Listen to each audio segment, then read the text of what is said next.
كوكو لي زامي، على سلامتكم ومرحبا بكم. ان شاء الله تكونوا كاع بخير. اليوم جبت لكم المشوك بالكاوكاو، حلوى اقتصاديه معسله وتوجد بالخف سيرتو. اروحوا معايا نوريكم المكونات نتاع الحلوى نتاعنا.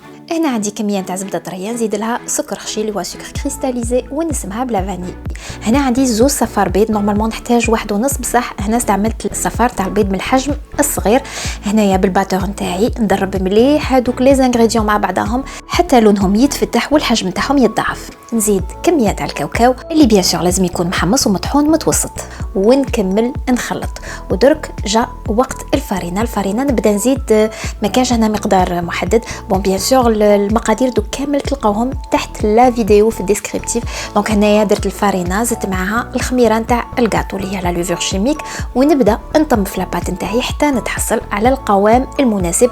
وفي هذه المرحله بالك وتنشفوا لاباط نتاعكم وتيبسوها باسكو ما تجيش مليحه. هذا هو القوام اللي نحوس عليه. نحكم العجينه تاعي ونديرها كويرات، وهنا الحجم تاع كل كره فيها واحد 30 غرام، ما تكبروهمش بزاف هكذا باش يجوكم الحبات ظريفين. وجيبوا لي كيسات نتاعكم حلوهم على خاطرش هاد الكاطو لازم يطيب في لي كيسات.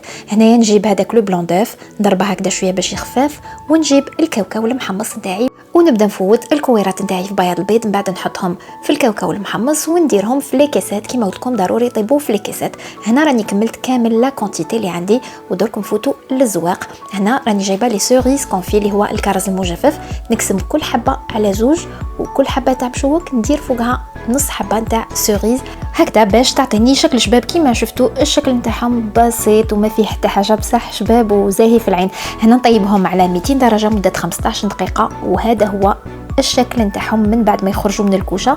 ودرك ديريكتومون وهما هكذاك سخان نعسلهم، نحط فوق كل حبه جهد مغرف نتاع قهوه نتاع عسل، نعسل كامل الحبيبات نتاع المشوك نتاعي هكذا باش يتشربوا مليح، خاطر شي دخليتهم بردو العسل ما رايحش يتغلغل في قلب الحبه نتاع الكاطو. وكان هذا هو المشوك بالكاوكاو نتاعنا. شفتوا شحال سهل، ما يديش بزاف الوقت واقتصادي بالبزاف.